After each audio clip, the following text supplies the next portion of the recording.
Bonjour mesdames et messieurs, bonjour à toutes et à tous. Bienvenue sur ce plateau télé dans le cadre du salon Business Industrie, le salon de l'industrie au parc des expositions de Dijon jusqu'à ce soir.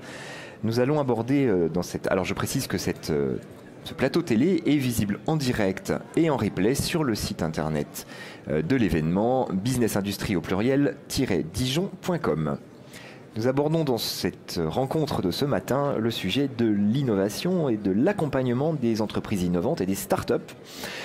Je vous présenterai nos nombreux intervenants à mesure qu'ils prendront la parole, mais je vais commencer par Bénédicte Mageran, qui est la directrice de DKBFC. DKBFC, incubateur d'entreprise. Quel est le rôle, quelle est la raison d'être de DKBFC, Bénédicte ?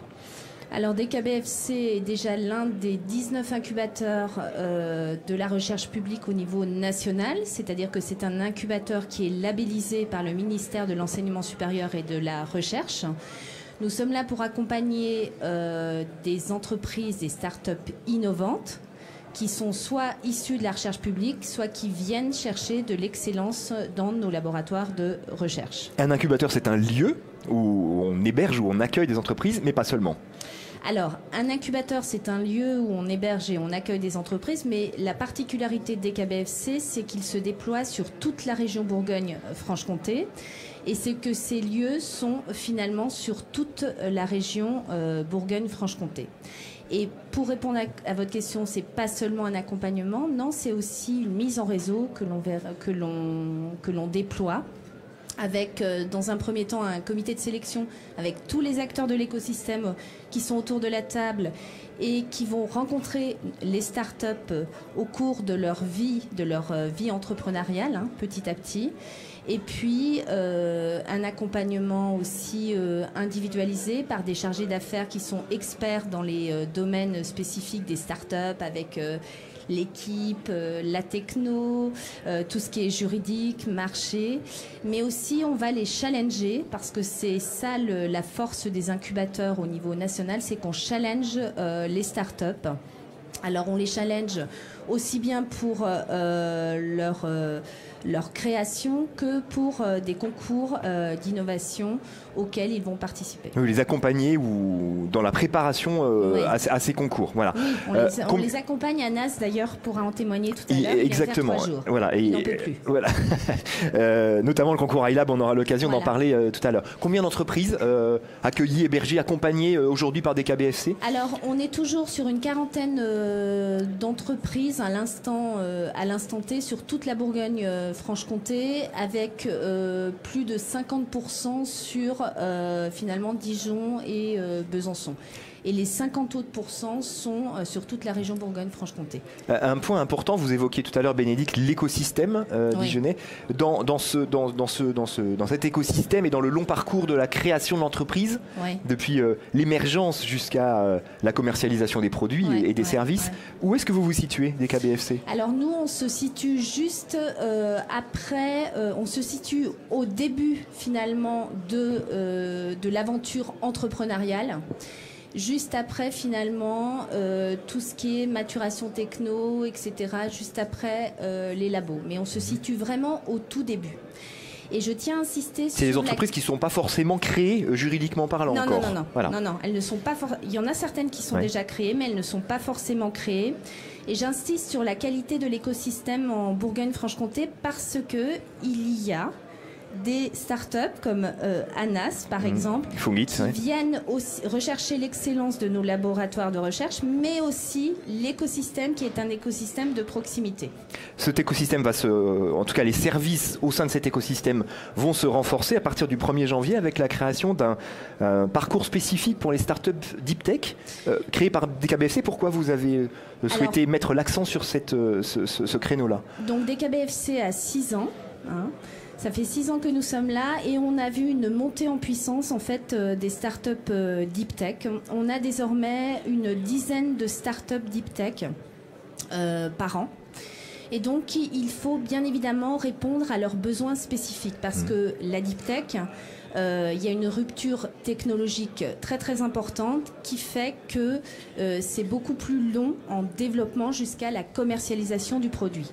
On est sur des domaines différenciants de la région Bourgogne-Franche-Comté en principe, avec tout ce qui est matériaux, matériaux composites comme Vibiscus pour en témoigner, avec tout ce qui est aussi mobilité, hydrogène, etc. comme Jean-Patrick pourra en témoigner, agroalimentaire, mais aussi tout ce qui est medtech. Donc il a fallu finalement, à partir du 1er janvier, mettre en place un programme spécifique qui va les challenger et les accélérer dans leur parcours d'incubation.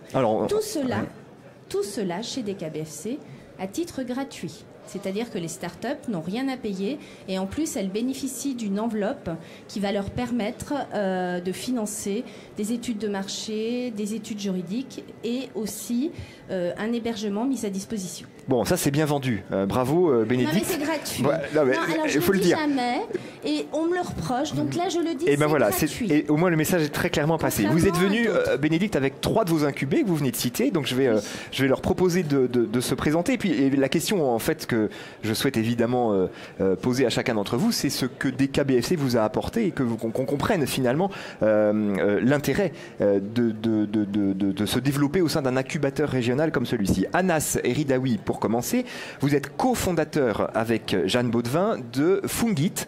Vous l'avez créé en août 2022, donc il fait un petit peu plus d'1 an. Vous êtes donc dans l'incubateur, vous employez déjà 6 collaborateurs et vous travaillez, vous développez dans le secteur agroalimentaire, mais je préfère que vous expliquiez vous-même, en quelques mots si c'est possible, l'innovation sur laquelle vous travaillez. Oui, je vais être très rapide. Nous, ce qu'on fait, finalement, on résume ça en une phrase, c'est qu'on fait en sorte que l'alimentation industrielle soit plus saine, plus durable et plus accessible. Et pourquoi on fait ça? C'est simplement pour 2 principales raisons. C'est que la première, c'est qu'on a un enjeu de source de protéines pour répondre à la demande qui est croissante et structurellement on n'est pas capable d'y répondre. Donc il faut développer de nouvelles manières d'en produire. Et la deuxième, c'est l'ultra-transformation qui a un impact sur notre santé. 2 produits sur 3 dans le supermarché sont ultra-transformés ou ont un impact sur notre santé. Et ce qu'on fait, nous, on s'est orienté sur la fermentation. On récupère des chutes de l'agroalimentaire, ce qu'on appelle des coproduits agricoles, des sondes céréales ou des tourteaux d'élagineux issus des presses des graines pour faire de l'huile. Et on les fermente avec des micro-organismes, des champignons, pour en faire des ingrédients, des farines aujourd'hui, qui vont être protéinées, nutritionnellement hyper intéressantes et surtout avec un impact écologique drastiquement faible pour des industriels, pour que justement ils puissent faire de ces produits qui vont être plus simples, plus durables et plus accessibles. De l'économie circulaire, bonne pour la santé.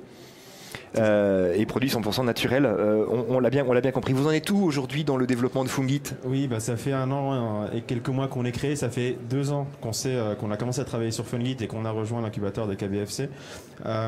Aujourd'hui, on a beaucoup de R&D, beaucoup de choses à structurer. On a actuellement un premier ingrédient, une première formulation testée en conditions réelles et qu'on fait tester à des industriels pour montrer que notre impact sur leurs produits est réel. Mais on a encore beaucoup de choses devant nous, notamment sur notre industrialisation, sur notre recherche et certains couples qui vont nécessiter plus de R&D. Et ça, aujourd'hui, on est en train de travailler sur un plan d'industrialisation pour un pilote qui sera en Bourgogne-Franche-Comté normalement en fin 2025. Alors vous allez rester ici parce que vous vous y sentez bien.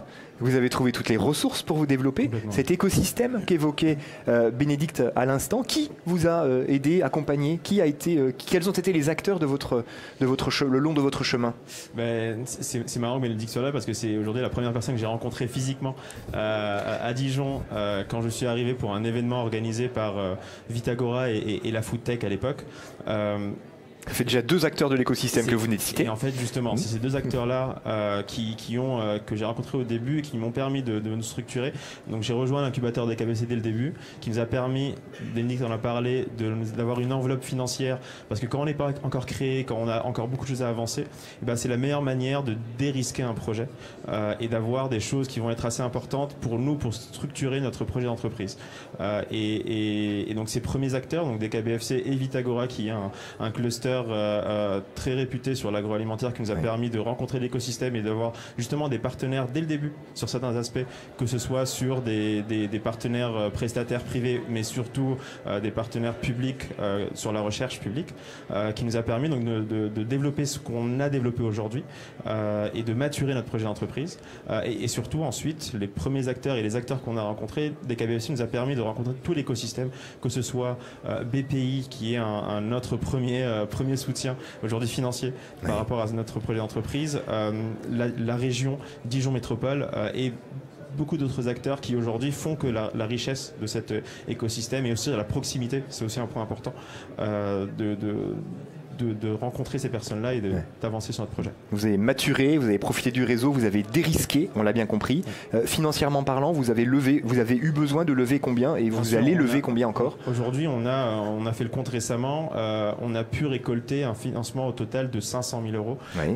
Dedans, il y a effectivement des premiers business angels qui nous ont fait confiance, mais il y a surtout la BPI, des prêts bancaires, des appels à projets qu'on a remportés grâce à ces financements premiers qu'on a eu qui nous a permis de dérisquer. Et tout ça, en fait, ça nous a permis aujourd'hui d'être 6, d'avoir des premières preuves de concept, d'avoir d'avoir bien avancé sur notre partie recherche et développement. Et effectivement, là actuellement, on est en train d'accélérer sur la partie industrialisation et R&D pour montrer aux industriels qu'à grande échelle ça fonctionne.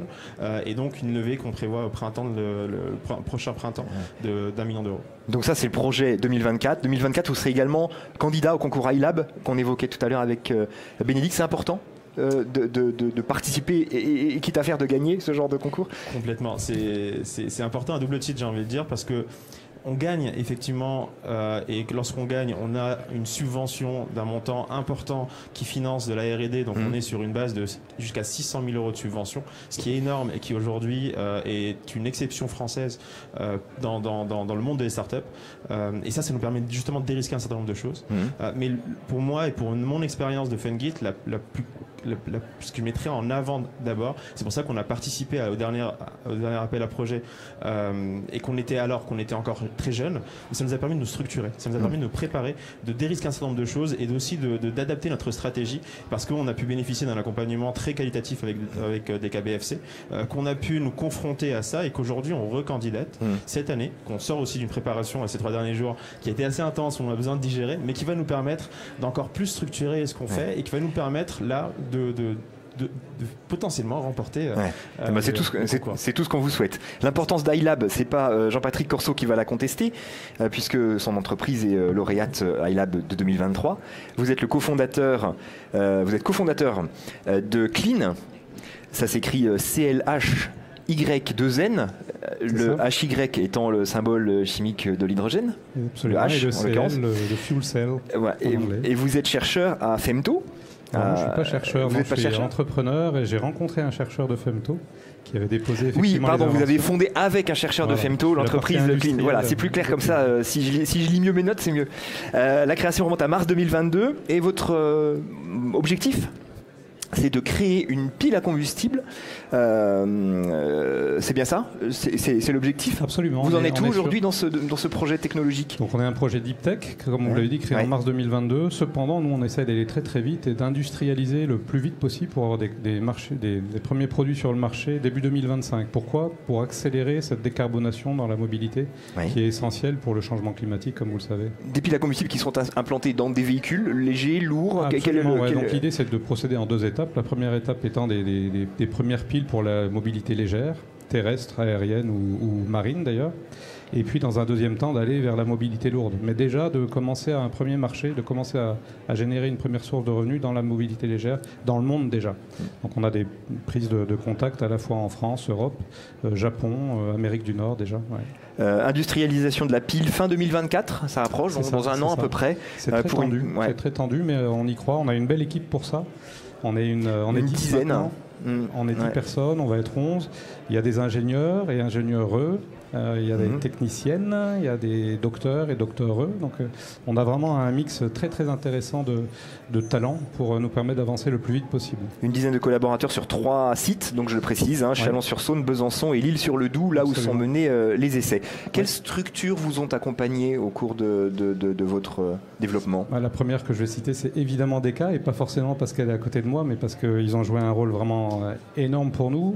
Moi je venais de l'industrie, donc le monde de l'innovation, l'écosystème de l'innovation est vraiment quelque chose de particulier. On ne peut pas dire qu'on connaît l'innovation si on n'a pas été confronté.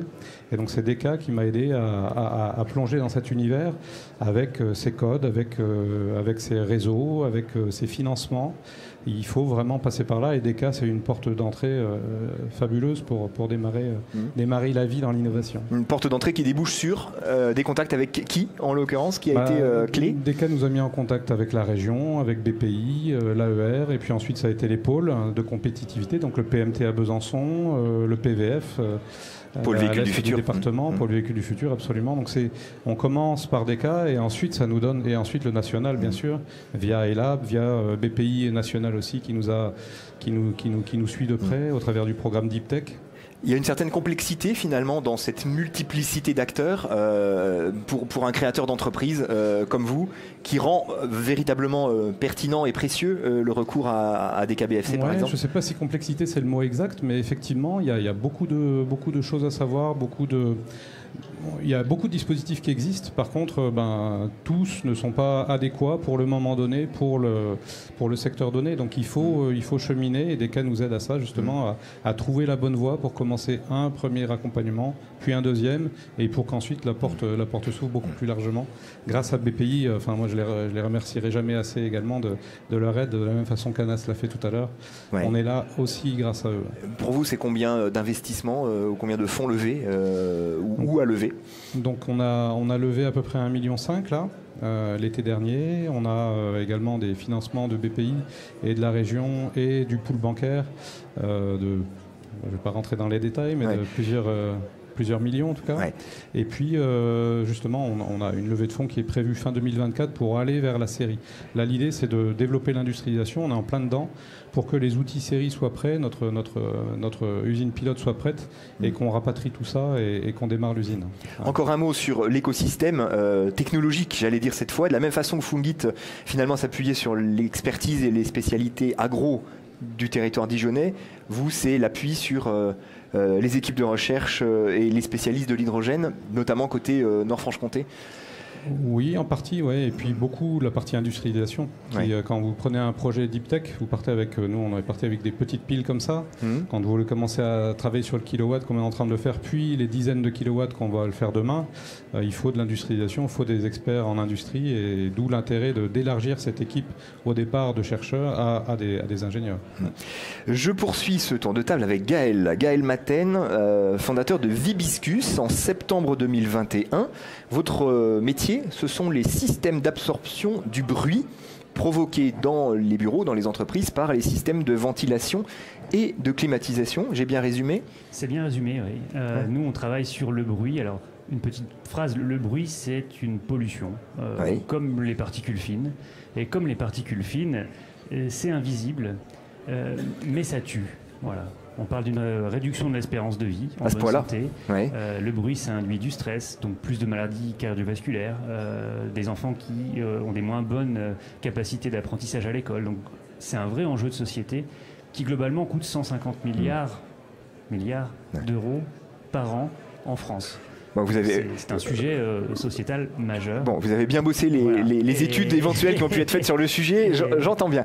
Techniquement parlant, vous faites comment? En quoi consiste l'innovation au Vibiscus pour réduire le bruit? Techniquement, on a développé des matériaux un petit peu particuliers qui sont compacts, ils font 3 cm d'épaisseur, c'est des blocs de 3 cm d'épaisseur qui sont capables d'absorber les basses fréquences, y compris quand on a un écoulement d'air, c'est-à-dire typiquement vous mettez dans une ventilation votre bouche de VMC, un équipement industriel où vous avez un refroidissement, et on est capable de venir pomper le bruit sans perturber l'écoulement d'air. Donc on a ce matériau-là qui est breveté internationalement, qui nous permet d'avoir des performances acoustiques inégalées sur le marché. Vous êtes aujourd'hui 5 collaborateurs, basés à Besançon, je ne l'ai pas dit, 2 de plus bientôt, donc l'entreprise grandit. Vous avez investi au total 2 millions d'euros après une nouvelle levée de fonds que vous avez opérée cette année. Vous en êtes où aujourd'hui? C'est commercialisation déjà? Un peu comme pour Clean, le nerf de la guerre, c'est l'industrialisation, c'est-à-dire qu'avoir un prototype qui marche, c'est facile. Être capable de le produire en série, c'est beaucoup moins facile. Donc on est en train de construire une première ligne d'assemblage pour des petites séries. L'équipe s'agrandit aussi, puisque pour faire ça, il faut des gens, il faut des compétences, il faut de l'expertise. Et donc on est dans une phase, on va dire, qui s'appelle l'amorçage, où le prototype fonctionne, maintenant il s'agit de changer d'échelle, d'être capable de fabriquer, de diffuser ce qu'on a fait, et ça c'est le programme de 2024 qui s'annonce exaltant. Voilà. Alors vous êtes issu, vous, de la recherche publique, laboratoire de l'Université de Franche-Comté, de l'ENSEM également à Besançon. Quelle est finalement la spécificité ou la difficulté particulière, spécifique liée à ce parcours de gens issus de la recherche publique de l'université ? Déjà, il faut dire que la raison pour laquelle on a un avantage concurrentiel aujourd'hui, c'est qu'il y a un avantage technique qui ne tombe pas du ciel et qui est issu de la recherche. Et donc moi, j'ai passé quasiment 10 ans dans la recherche publique. Donc, de formation, on est chercheur, voilà, et il faut changer de métier, parce que chef d'entreprise, c'est un autre métier. Oui. Voilà, c'est pas quelque chose qu'on fait en parallèle, c'est un métier. Voilà. Enfin, changer de métier, ajouter un métier. Il faut ajouter parce que vous restez chercheur. De formation, mais la fonction d'entrepreneur après, c'est justement d'être chef d'entreprise et de s'entourer des gens, des fonctions. Alors au début, quand on amorce, ce qui est difficile, c'est de justement cumuler les casquettes, puisqu'on cumule 3 métiers, quoi. Chef d'entreprise, directeur technique, développeur. Et il faut réussir à se dédoubler, en tout cas recruter les bonnes personnes pour ne rester que chef d'entreprise et être capable d'être le garant du développement du projet. Et ça, qui vous aide à travailler sur cette mutation, sur cette transformation? Alors, c'est un long parcours. BPI a été mentionné, mais dans notre cas, c'est aussi vrai. C'est-à-dire que BPI, c'est vraiment le fer de lance de l'État et du soutien public. Donc nous, dès le laboratoire, il y a eu des financements, de l'accompagnement qui nous ont permis d'amorcer cette mutation-là. Donc ça a commencé en 2017, l'entreprise a été créée en 2021. Donc vous voyez qu'il faut un petit peu de temps pour développer tout ça. Vous avez donc vous êtes incubé des KBFC, vous êtes basé à la maison des microtechniques à Besançon, vous êtes Village Baïséa Franche-Comté également. Vous couchez toutes les cases. Là, vous avez identifié tous les acteurs qui pouvaient vous aider. C'est ça. Alors c'est compliqué de tous les citer, je vais forcément en oublier, mais ce qui est important, c'est la communauté en fait, parce que c'est ça qui compte, c'est-à-dire les mises en relation, la capacité à trouver la bonne personne au bon moment. Voilà. Et pour ça, il faut être dans des réseaux, dans des structures. Donc, on les a toutes déjà mentionnées, je ne vais pas en rajouter, mais c'est vraiment ça le plus important. Merci beaucoup. Village Baïséa, ça me permet de faire la transition avec Florence Imbert, qui dirige le Village Baïséa, non pas de Besançon, mais de Dijon. On rappelle peut-être en quelques mots ce que sont ces villages Baïséa. CA, c'est Crédit Agricole. Oui, alors... le Village Baïséa, c'est un accélérateur de business adressé aussi bien aux jeunes entreprises pour les accompagner dans leur croissance que pour les entreprises du territoire qui ont des enjeux de transition environnementale, sociale et que l'on va également accompagner. Et l'idée ou le concept des villages, c'est de marier l'expertise et l'expérience des entreprises à l'agilité et la puissance innovatrice des startups.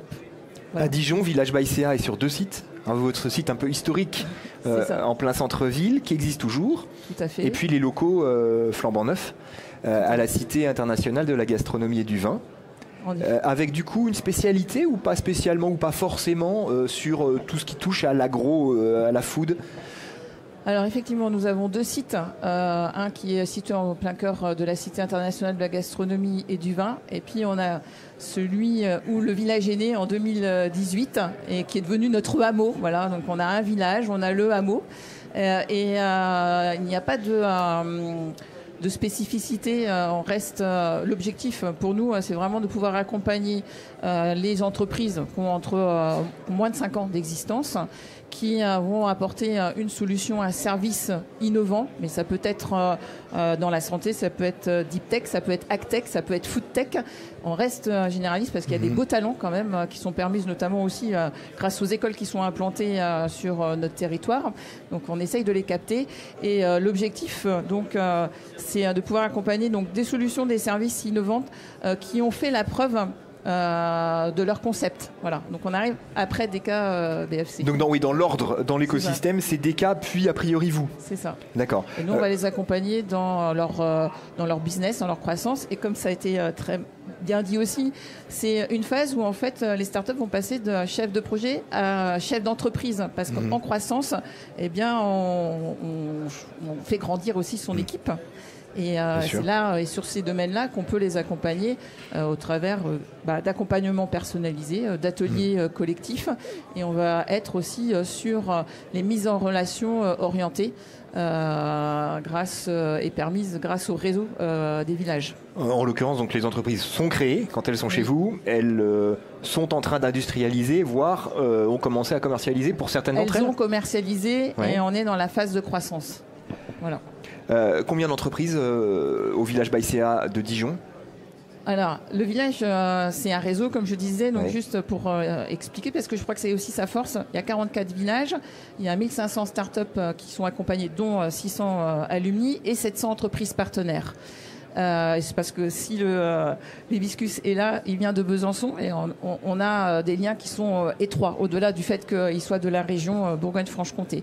Et à Dijon, nous accompagnons, alors depuis la création, accompagné une quarantaine de startups et sur 2023, c'est 19 startups accompagnées. D'accord, qui sont implantées dans les villages, qui ont des bureaux dans les villages? Pas forcément. Aujourd'hui, pour ceux qui le souhaitent, effectivement, il y a la possibilité de bénéficier d'un lieu qui, on va le reconnaître, est inspirant et puis qui est aussi dédié à du networking. Oui. Mais notre objectif est plutôt sur l'accompagnement. Donc, on va aussi avoir des gens qui ne vont pas utiliser de bureaux physiques, mais qui vont être accompagnés par le village et être intéressés par les business connect qui sont proposés au niveau national, par le réseau. Illustration très concrète d'une entreprise que vous accompagnez. Pascal Laurence, vous êtes le fondateur et le dirigeant de QuickWink, créé en 2018, que vous présentez comme le premier tiers de confiance dans la digitalisation des accès au bâtiment, c'est-à-dire c'est-à-dire qu'on disrupte le contrôle d'accès. Aujourd'hui, le contrôle d'accès, c'est un élément très physique. Je vous remets un badge et puis vous allez utiliser le badge. Nous, on va créer des accès en fonction d'une intentionnalité et on va avoir une technologie qui est très proche d'une blockchain où on va regarder en amont qui doit venir pour créer une clé dédiée à cet accès. Donc, on n'est pas du tout dans la même... Si je prends vos clés, je pars avec votre voiture, je rentre chez vous et ainsi de suite. Et l'idée, c'est plutôt de dire, est-ce que je dois passer chez vous ? Et à ce moment-là, on va regarder, par exemple, comme on le fait avec Carrefour Proximité Grand Est, des mécaniques qui permettent de livrer les courses dans votre frigo pendant que vous êtes en train de m'interviewer. Merci beaucoup. Et ça marche effectivement parce qu'on a une chaîne d'information en amont qu'on va traiter comme une blockchain. Et le poste 10, il existe parce que le poste 9 existe, et puis le poste 9 existe parce que le poste 8 existe, et ainsi de suite, et ainsi de suite. Et on apporte de la sécurité là-dedans, et on apporte aussi du dynamisme là-dedans. C'est-à-dire qu'un accès qui est créé pour aujourd'hui à cette heure-ci, il n'est plus valide dans une heure, et il est plus valide s'il a été utilisé. Voilà. D'accord. Concrètement, ça prend quelle forme ? Ce sont des badges, ce sont des cartes, ce sont des équipements qu'il faut installer sur les bâtiments. On a une complexité hardware et software. On installe un hardware dans les lieux de livraison, que ce soit du magasin, que ce soit des appartements ou des maisons. Oui. Et cet hardware est relié avec du software entre les systèmes d'information des retailers et des distributeurs, comme Naturalia, Picard et Carrefour. Et ensuite, on va switcher entre les flux d'informations issus du TMS, Transport Management System, pour créer des accès dédiés. D'accord. Vous avez cité un certain nombre de gens qui sont des clients. Oui. Qui sont d'ores et déjà des clients, ou vous en êtes où en fait, aujourd'hui dans la commercialisation de ce produit ? Alors nous, on commercialise, on pose notre système chez Naturalia et Carrefour notamment, et on est en discussion avec Picard et la STEF sur des enjeux de restauration type... qui effectue de la livraison à domicile ou en entreprise. Livraison à domicile avec Carrefour Proximité Grand Est, et ensuite tous les autres que je cite, c'est de la livraison en horaire décalé sur des pieds de magasin, enfin sur du magasin, voire de la restauration. Et on adresse une autre partie de la décarbonation, puisqu'en fait on va permettre à des camions de venir livrer à des moments où les flux de circulation sont les plus optimums. Voilà. Donc tout le monde est gagnant dans l'histoire. Absolument. Vous êtes au village Baïséa à Dijon depuis 2020. Tout à fait. Quel a été pour vous l'apport, l'intérêt d'être dans cette l'écosystème. Alors l'écosystème, plus l'écosystème métier, l'écosystème des 700 partenaires qui sont là, puisqu'effectivement le village Baïséa, que ce soit Florence, qui nous a amené des contacts commerciaux, je vais dire très, très simplement, ou des contacts dans des animations en tant que telles. Je pense à Radio France la semaine dernière. Voilà, des opportunités sur tout ce qui est l'intérêt, et vous l'avez tous bien décrit, de BPI et les accords, ça nous on l'avait d'ores et déjà travaillé en amont, mais ça a moins été un apport. Par contre, le fait de dire on est village Baïséa, dans certains types de réseaux, en fait, favorise la création de la confiance et on dit ah ok vous êtes Village by CA. Le projet. Voilà, c'est un point qu'on n'a pas forcément abordé avec les autres, mais bon voilà, vous le dites dans ces mots-là. Si je regarde nos différents partenaires autour de la table ou en tout cas au village, on est tous passés par Réseau Entreprendre. Je pense que le Réseau Entreprendre regarde quand on est Village by CA et ainsi de suite et ainsi de suite. En fait, c'est de la constitution de pas tiers de confiance, mais pas loin. Oui. Les projets aujourd'hui pour Quick les... Quick c'est écrit. Les projets, c'est passer à une grande phase d'industrialisation. On l'a entendu aussi sur différents intervenants ce matin. Et de déployer notamment une solution assez prégnante sur les JO 2024, puisque la ville de Paris est un territoire d'expérimentation et bien plus avec ça. Merci beaucoup. Je termine avec Florence et ou Bénédicte en mode conclusif sur cet écosystème qu'on a évoqué, qui est un peu le fil rouge de notre échange aujourd'hui. Cet écosystème aujourd'hui au service de l'innovation des entreprises, des jeunes pousses, des startups. Est-ce qu'il est complet aujourd'hui? Est-ce que n'importe quel créateur, depuis l'idée du début jusqu'à la fin, trouvera les interlocuteurs, les structures d'accueil, d'accompagnement tout au long de son parcours? Bénédicte. Oui, je pense qu'il est complet. Je pense que ça fait 5-6 ans, on ne pouvait pas forcément dire la même chose. Le terme dérisqué a été employé notamment par Anas. Tout à fait. Je pense que il y a les acteurs qui dérisquent finalement la création de l'entreprise, comme DKBFC, les nombreux réseaux Entreprendre, etc. Et puis après, on dérisque avec le Village by CA la croissance. Dérisquer, ça veut dire aussi un moindre risque d'échouer. Vous avez des chiffres là-dessus. Il y a effectivement un taux d'échec, parce que malheureusement ça arrive parfois, qui est fortement réduit par le fait d'être accompagné par ces différentes structures dont la vôtre. Alors nous, à DKBFC, pour l'instant, on est à 88% de survie des boîtes, mais parce que aussi on est très très sélectif au début. Bien sûr. Voilà. Bien sûr. Et ensuite, je pense que de les mettre très très vite en relation avec les acteurs de l'écosystème et notamment avec Village by CA. DKBFC a une convention de partenariat avec les 3 Villages by CA de Bourgogne-Franche-Comté. Et ce qui est bien aussi dans l'écosystème, c'est que on s'appelle, on se connaît, ça va très vite. Et surtout, les startups ne sont pas des numéros comme dans dans des îles de France. Dans des grands hubs. Voilà. On voit très bien de quoi vous voulez parler. C'est une aventure humaine avant tout et on est là pour eux. Florence, un mot pour terminer sur effectivement... Je ne vais pas redire ce que Bénédicte a très bien dit.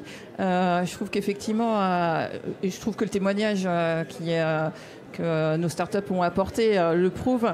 Il y a dans la région une très bonne dynamique et puis une dynamique avec des outils qui ont été mis en place, qui soient donc d'aide financière ou des structures qu'on va retrouver d'accompagnement qui vont apporter de la crédibilité, mais qui vont de l'idéation, l'incubation jusqu'à l'accélération. Et en fait, c'est un écosystème qui se connaît, voilà, et effectivement qui est plutôt bienveillant et qui permet de faire avancer nos jeunes entreprises. Voilà. Avec des résultats très tangibles, on vient de le mesurer avec les 4 témoignages que vous avez bien voulu partager. Merci beaucoup à tous les 6 pour cet échange autour de l'innovation ici dans le cadre de ce salon Business Industrie Dijon. Bonne journée et bon salon.